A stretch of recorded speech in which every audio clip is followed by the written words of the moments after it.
Targeted. That word changes everything. Because if this wasn't random, then someone planned this. And when there's planning, there are mistakes. Always. The question isn't if they slipped, it's whether investigators can find the crack before time runs out. The Pima County Sheriff thinks that whoever went into Nancy Guthrie's house knew what they were after. He thinks this was targeted. Law enforcement is digging deep as the search for the 84-year-old stretches into yet another day. The sheriff admits the suspect or suspects, they've made it hard on the hundreds of investigators working this case. But I will tell you, when you hear genetic genealogy, you should immediately think game over for someone. This is the same technology that has dragged cold case killers out of the shadows decades later. You can run, you can hide, but you can't outrun your family tree. Next, what they may have up their sleeve that the bad guys might not be prepared for. We're on The Case, presented by Law and Crime. I'm Chris Stewart. Genetic genealogy, that's a phrase you are hearing a lot in the case of Nancy Guthrie today. And when I heard that term, I thought about this case. I don't know how to answer and go into. I don't want to incriminate myself with questions. You guys are professionals. I'm not. I don't know. I really do think I need an attorney. I need to use the phone and I need to call someone and I need legal representation before I respond to anything else. Okay, that's fine. We're not going to ask you any more questions.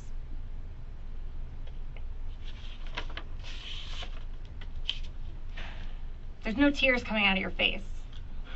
I'm very dry right now. You're dry? I'm very dry. I'm parched. I'm dehydrated. You can probably see my eyes are bloodshot red because I'm just tired and drained. I don't know what's going on. You want me to drink water so I can tear? Like, what the is wrong with you? I don't want you to tear. I just don't want you to... What are you trying to say? I'm just trying to say that... No, Cody's hit. And I know, that sounds like a setback. But legally, it actually tells us something huge. Whoever left that DNA likely has never been arrested. That narrows the profile psychologically. This may not be a career criminal. This could be someone who thought this was their one perfect crime. This seems a little put on. Are you kidding me? Are you kidding me? No. Oh my God. Now, that is the interrogation from a case out of Maryland, unrelated to Nancy Guthrie, but it was a murder case that was solved using technology that investigators may now be turning to in the search for Nancy Guthrie. And we will break down that case, how it all went down in just a moment. As far as Nancy Guthrie and what we know today, that long-awaited DNA test result came back, and it does not seem to be the smoking gun that so many people had hoped for. You had gloves that were found 2 miles from Nancy Guthrie's home on the side of the road. Those did not match anyone in CODIS, the FBI's national database. DNA found inside of Nancy Guthrie's home. We don't know on what or what the DNA is, but that sample did not hit on CODIS either. And here's where retail forensics gets interesting. Big box stores mean receipts, surveillance, loyalty accounts, timestamps. If that backpack is Walmart exclusive, that's not just a bag. That's a digital breadcrumb. And breadcrumbs lead somewhere. We know that DNA from the house, it doesn't belong to Nancy. It also doesn't belong to members of her family. The CODIS database, it's important to note, only has the profiles of people who have been convicted of crimes or arrested. So we are talking about a pretty small part of the population. The sheriff now says investigators will turn to this new type of technology called genetic genealogy, and it could be huge in this case. Before we dive into that, let's talk about something very interesting that the sheriff of Pima County said in his most recent round of one-on-one interviews with media outlets. Sheriff Chris Nanos says that he believes that the person who you see on Guthrie's front steps in the surveillance video had a target in mind. He also said that this individual, they have made it tough for his investigators, but he says that they are not going to give up. Now, the sheriff went on to say that they're now looking into whether clothing items, including that mask you see the suspect wearing, was purchased at Walmart. Now, the jacket, that appears to be a Walmart item, though it is not exclusively sold there. But I think the mask could be really huge in this case, because you just think of the climate in Tucson. How many people are buying masks like the one we see in the surveillance video. Now, we know that law enforcement have been working with Walmart to try to figure out who might have purchased items that the suspect is wearing. And that backpack is also a big clue because it is only sold at Walmart, no other store.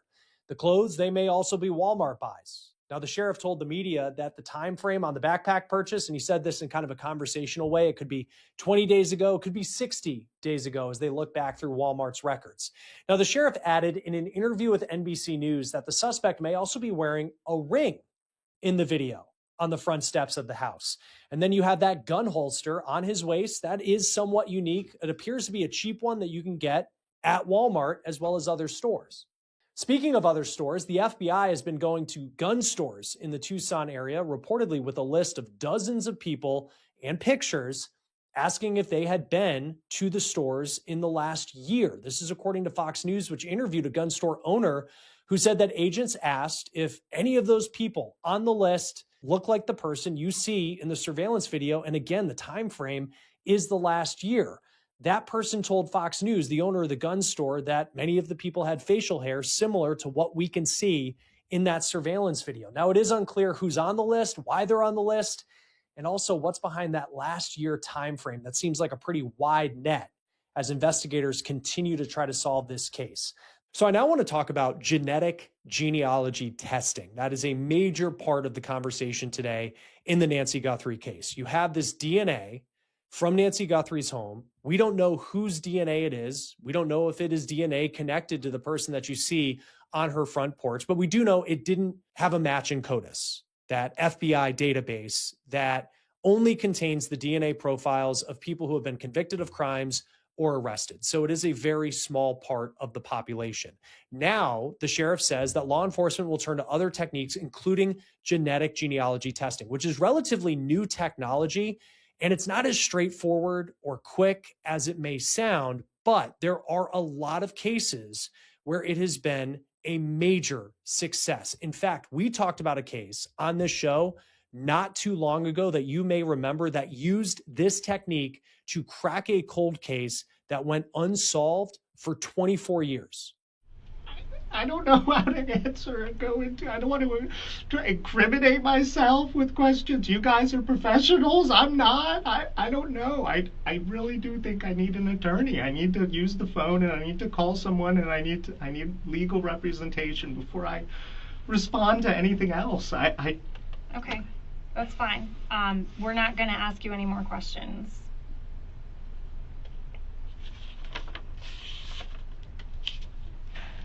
There's no tears coming out of your face.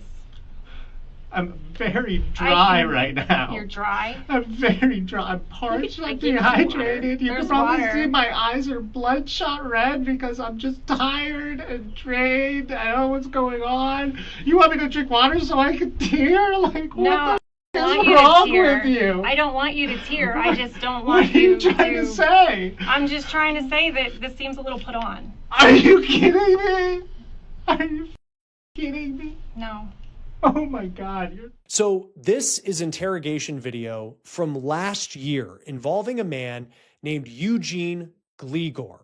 He pleaded guilty in 2025 to the murder of Leslie Preer in 2001. Leslie Preer was his girlfriend's mom, and she was found beaten to death inside her home outside Washington, D.C. in Chevy Chase, Maryland.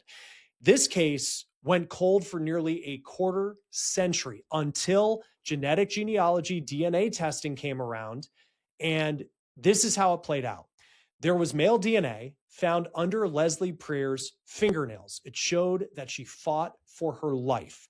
Investigators, though, they weren't able to identify whose DNA it was for years until these advancements came around where law enforcement can take a DNA sample, that profile, and then compare it to publicly available genetic databases. Think like 23andMe or Ancestry.com, those places where you can submit a DNA sample and it tells you your ancestry and you can find loved ones. But when it comes to solving cases, it has become a very valuable tool. And it may be in the case of Nancy Guthrie. Now, in the Maryland case, law enforcement compared their sample and they found, as they built out a family tree, the highest match being to a man named Gligor but he lived in Romania. He was a distant cousin of the person who had become a suspect in this case. Now, as law enforcement in Maryland went through this case file, they saw the name Gligor, and it was someone who a neighbor had mentioned that investigators should look into all the way back in 2001, but for some reason, law enforcement didn't do that. Now they felt like they had a really good lead with this genetic genealogy DNA test that they did. So they identify Eugene Gligor, and then they put some surveillance on him. They followed him to an airport, and without him knowing, grabbed a water bottle that he threw away, and they took the DNA from that water bottle and tested it. That DNA was a match to the sample taken off of Leslie Preer 24 years prior. Eugene Gligor was then taken into custody. And this is the part of that interrogation video where the detectives lay out to Eugene how the process works and why they say he was linked to this murder. So from the crime scene, we have DNA from the person who was there when Leslie died. So there's Leslie's blood all over the place, obviously, but then there's also another DNA profile that was picked up from the crime scene. And we had put that into CODIS, our database from the National CODIS DNA Index System, and it has never hit. So whoever was there, whoever's DNA was also on the scene, has never been arrested.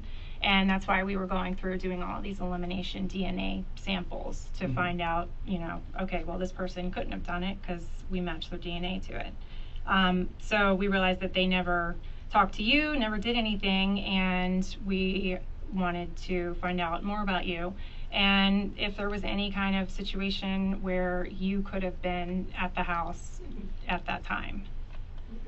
I'm a little confused. So to find out more and talk to me, why not just call me and ask me to come in and talk to me versus have marshals come and arrest me and bring me in? I'm just confused as to why that's the case. Eugene Gligor pleaded guilty to the 2001. Remember, in the Idaho case, it wasn't even his DNA directly in the system. It was a family member. That's the quiet power of this tool. You don't need the suspect to volunteer anything. A distant cousin clicking Find My Ancestry years ago can unravel everything. Murder of Leslie Preer. He is currently serving 22 years in prison. And this case, it was one of the more compelling interrogation videos you will see. Are you kidding me? Are you kidding me? No. Oh my God, you're so full of it. You're after. This is the police. This is, yes, like it makes sense. You know, it's in your eyes, it's guilty until proven innocent. I get it. Well, honey, your DNA was in the crime scene. That's why, like. Now, like in that case, in the Nancy Guthrie investigation, detectives will most likely take DNA evidence that they found at her home, and then you compare it to family trees and databases and hope that it can build something out that will lead you to identifying who the person is who left DNA inside of Nancy Guthrie's home. In the 2001 case out of Maryland, it did take investigators roughly a year and a half to complete this investigation, so it is not always an easy process. Now, another case where genetic genealogy had success was in the murder case involving Brian Kohberger, of course, the man who killed 4 University of Idaho students inside of their home. Kohberger left that knife sheath in a bed, and there was DNA on it, and investigators were able to link that sheath to Brian Kohberger through a family connection. The sheriff says that high-tech companies are helping them piece together this case. He says even Meta and Apple have reached out to help. He also says that they're working with the manufacturer of Nancy's pacemaker to see if they can help track where it went. We know that it disconnected from her iPhone in the early hours of the morning on February 1st, and that is the last time on the time frame that she has some sort of contact, according to law enforcement. Law enforcement is also using what is conversationally known as a signal sniffer. It's technology that can be mounted to a drone or a helicopter, and it can try to pick up signals on the ground. Maybe it's a cell phone, maybe it's a pacemaker. So the tech is mounted on a drone or a helicopter and they have to fly very low and very slow over a targeted area. We have been told that it's not something you can use to like scan an entire city, and this is relatively new technology. Law enforcement is continuing to also show up at Nancy Guthrie's home. It is unclear What they're looking for at this point, the sheriff says that we also should expect to see more operations like the one that we saw last weekend when a SWAT team raided a home and had a dramatic traffic stop within miles of Nancy Guthrie's home. They detained at least one person. That person has been released. No arrests have been made at this point, and it's also unclear what evidence they may have taken in a federally approved search warrant from that house, though the sheriff says they continue to analyze what was taken from the home. The sheriff also says that investigators continue to track down thousands of leads, and he would not characterize the case of Nancy Guthrie as cold. He wants the public to continue to submit those tips of anything they think could help in this case. The FBI is offering that $100,000 reward for information into finding Nancy Guthrie or the person or people who took her. Join us now to talk more about this case is retired FBI Special Agent and former prosecutor Lance Lysing. Thank you, sir, for taking the time to be with us. Genetic genealogy is one of the big headlines of the day, that's what law enforcement may be turning to after the gloves and also the sample that they have, whatever it is, from inside of Nancy Guthrie's home, did not match in CODIS. How confident are you that genetic genealogy can be something that potentially could break this case? So I'm very confident in forensic genetic genealogy. I used it multiple times in cases. So I used to run the Violent Crimes Task Force here in Arizona. We solved multiple, normally serial homicide, serial rapist cases with forensic genetic genealogy.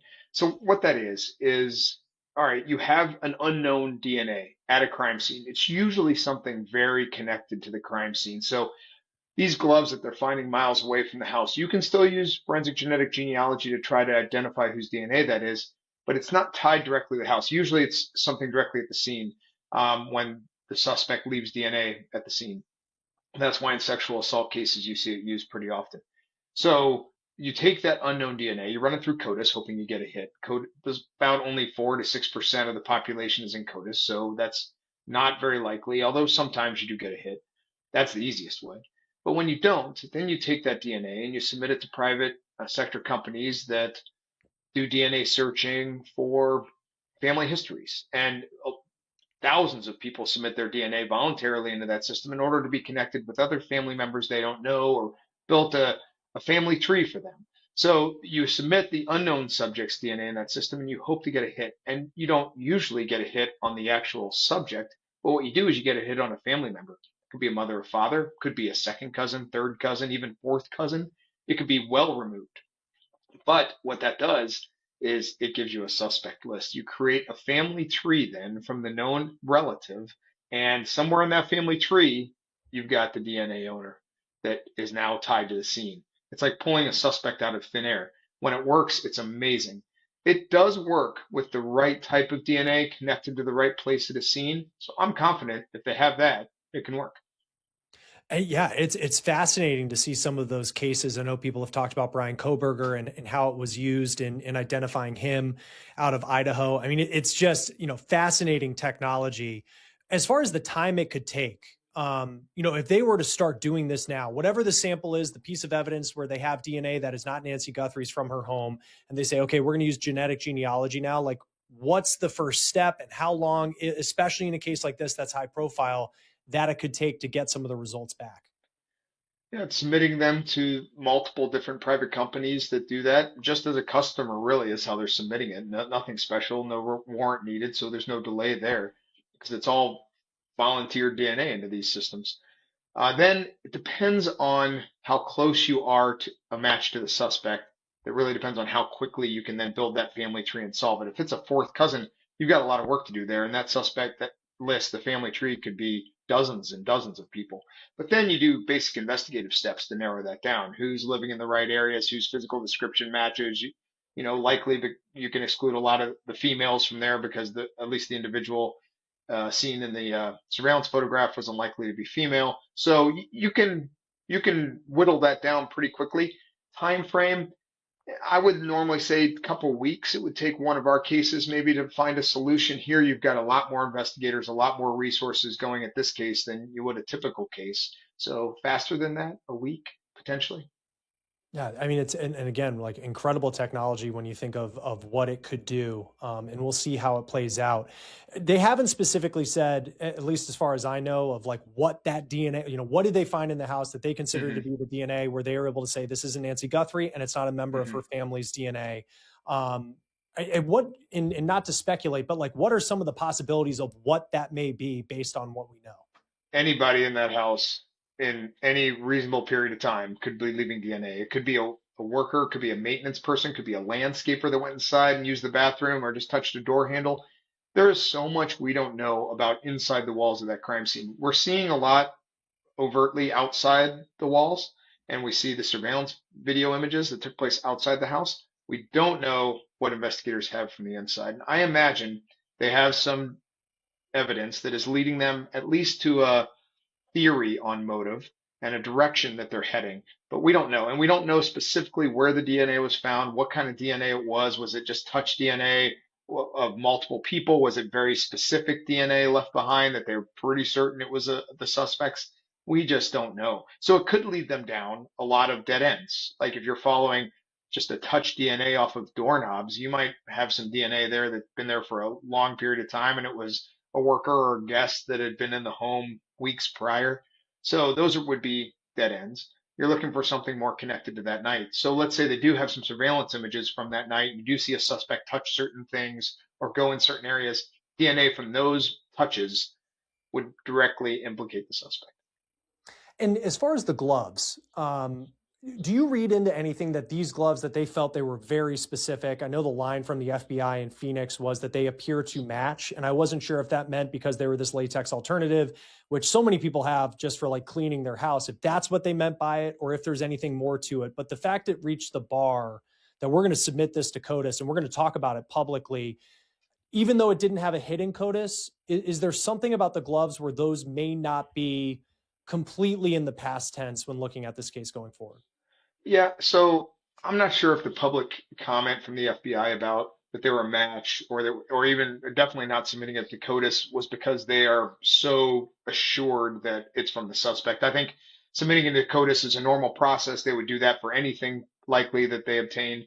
So I think that's just routine investigation there. Why the FBI came out and said it's a match, that's pretty definitive, saying match rather than resembled or something like that. Mm-hmm. I'd like to know what else they know there because we don't know. The gloves on the surveillance camera, sure they were like the nitrile style gloves, those black gloves that tons of different occupations use. But there was some thickness to those gloves. If you remember, it looked like there could have been Yeah. layers underneath there, maybe another glove underneath, or it was a type of nitrile glove that has an insulated layer or a chemical layer underneath it. If that's what they found, and it is that thickness, that's a little more rare. I mean, that's actually much more rare than your typical nitrile gloves. So I'm hoping it's something like that that leads investigators to think, hey, this is the glove that came from the scene. But we just don't know. Yeah, because as someone who's received a lot of FBI statements and press releases, they're always, as you know, very specific with the Hmm. wording that they use. It's not like they have an intern that just punches one out Right, to respond right. to media requests. The sheriff did say, and he's been doing these one-on-one interviews with different media outlets, but he did say that he believes, and he called it a hunch, that this was targeted. And I know that there was a report out earlier in the week with a local television station in Phoenix saying that the working theory is that this was a burglary and then it became a kidnapping. That seemed to have been pushed back by law enforcement a little bit.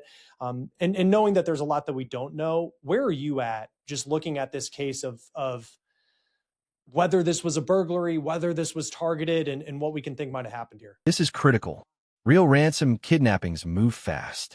Immediate pressure, immediate demands. Silence for days? That doesn't fit the criminal playbook, which means we may not be looking at a kidnapping at all.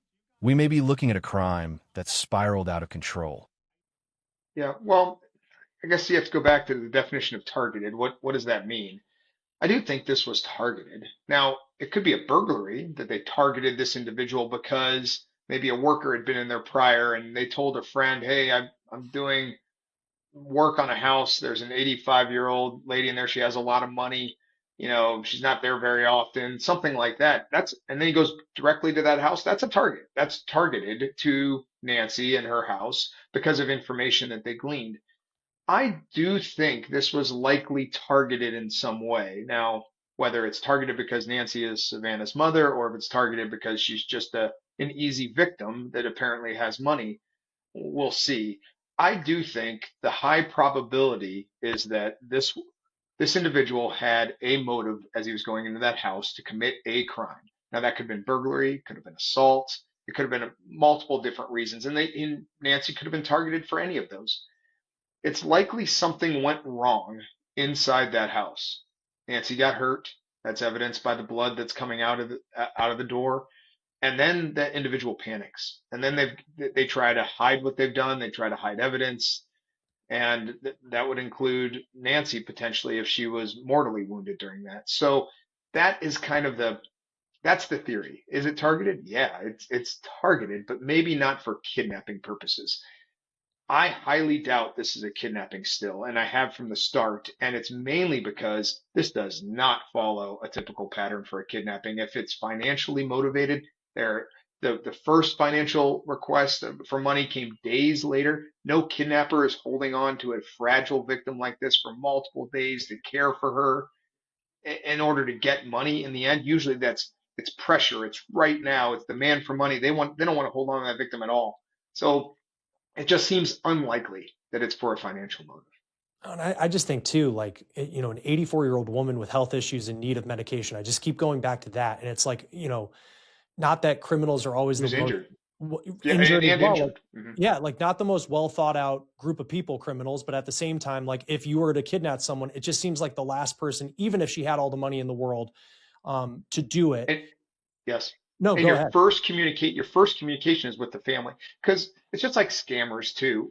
They prey on the urgency of it and the chaos of that initial call. Like scammers would do that based on your bank accounts being depleted as we speak. You can't get off the phone with me. You have to do this kind of thing. Same thing with kidnappers. They don't involve the police. I need you to communicate. I need you to send this money right now. We have her right here. Here's you can even put her on line or say something that only she knows, and it's that chaos, that urgency, that demand for money that usually gets the money, and then they're gone. They don't want anything to do with caring for a victim, let alone a 20-year-old healthy victim compared to an 85-year-old fragile victim. So it doesn't follow any of those motives. And then ideology is another motive. It could be an ideological kidnapping. But that doesn't make sense here either. There's been no ideological statement, no cause that they're after. State letters to media agencies would make sense in the case if there was a statement displaying a cause. We haven't seen that either. So that falls to other motives, and different crime is one, mental health or delusion is another, and a domestic dispute, a family dispute, which doesn't seem to be the case here. That's another. And the sheriff's also talked about, I think he was pushing back on the idea that Nancy would be in Mexico, or that the suspect has gone to Mexico. And I've crossed through Nogales before, and you drive through. It's very easy to drive through. Like they're not asking questions, they're not checking papers. Like it's welcome, welcome over, and then there's a lot more questions on the way back. Mm-hmm. You worked in Arizona. I mean, how often are suspects getting away successfully, crossing over into Nogales, and then driving through Mexico? Where if this was a case where this person sees the video released and goes, oh boy, they might be onto me, and then he crosses the border. Like, how likely is that? I think it's unlikely just because there are no indicators of cross-border kidnapping here. The way that subject approached in the surveillance videos doesn't appear to be related to any kind of organized crime within Mexico. It's not professional in that way. I mean, there are multiple theories you can have around that surveillance video. I've heard some saying that that individual wasn't the first person at the house. They were just called to help clean up afterwards. Like there's all kind of theories out there, but nothing is indicating, yes, this is a cross-border type of kidnapping. And again, for what motive? I mean, for what end? It's not financial gain that doesn't appear. It's not for an ideological motive that it appears. So I know the sheriff mentioned something about revenge, and revenge is a motive. I kind of think it falls in that delusional kind of motive category because it doesn't have to be a rational grievance that the suspect has, just a perceived grievance, something that they believe but maybe nobody else believes. And maybe this subject did suffer from some mental illness and had some delusion that that Nancy was responsible or whoever lived in this house was responsible for something bad that happened to him. That's always possible with mental health and delusion. You can't put rationality to it, right? So that's always a possibility too. I think investigators have to keep all that open. And with this case, and I've heard from so many people who say, like, when you watch the surveillance video, it doesn't look like this person is the most sophisticated criminal in the world. But also, like, it's been 17, 18 days. 400 FBI agents are working this. The president's involved and has, pledged his full support. Apple and Meta are now offering their help. We have the signal sniffer that's flying around, and I know that's new technology. It just seems like every single ounce of law enforcement strength is being put into this case. And yet this person who seems like such an amateur on camera is still at large, and we don't know where Nancy is. Like, not asking like the rhetorical question of like, how have we not arrested this guy? But like, when you look at the early parts of the investigation and maybe some of the steps along the way, like, where is it in cases like this that someone can get away and make it so difficult for law enforcement? Oh, yeah. Well, it's the old adage, even a blind squirrel finds a nut sometimes. I mean, I have chased criminals that I thought were extremely smart. And once I finally catch them, I realized that they were just lucky for a period of time. This individual that you see in the surveillance camera, it's not like they did it on a whim. Like, they definitely put some thought into it. They thought about their appearance and disguising that. They thought about not leaving for DNA at the scene or any forensic evidence. So they've thought through a few things. I didn't think the decision-making process made a lot of sense at the doorstep, whether they grabbed the bush and tried to use that to conceal their identity, then taking that doorbell camera, which isn't smart either, and a couple other, and being surprised by the doorbell camera. I think that was fairly clear from the surveillance video. So those decisions show a lack of planning in a certain area and maybe irrational decisions, but they did take some steps to conceal who they are, and that's helping to confound the issue. If um, yeah, there are so many options and not options, but opportunities for a suspect to become lucky to not leave DNA, and investigators just missing that. You did mention missteps in the beginning, and I do think there were a few. Hindsight being 2020, it's easy to second Sure. guess that, but I think even the sheriff has come out and say I wouldn't have turned over that scene so fast, and I would agree with that. There was no pressure to turn over that scene. That should have been held. Would that have provided a break in the case? Probably not, but we don't know without knowing the facts. We just don't know. And then just lastly, I don't know if you have, friends or colleagues in Arizona who have been working this case. Hmm. But like, what's the morale at this point? Like, from FBI agents, like, Yeah. just as this case continues on and there's so much public attention, almost public frustration that nothing, I'm sure they're frustrated as well, but like, just what are Yeah. you hearing from people who in Arizona who have been working this case? I think they were really hopeful when the surveillance images came out that that was going to be a watershed moment and that would quickly lead to an arrest. I think we saw some detentions and search warrants since that time, and I think they were all very hopeful for those.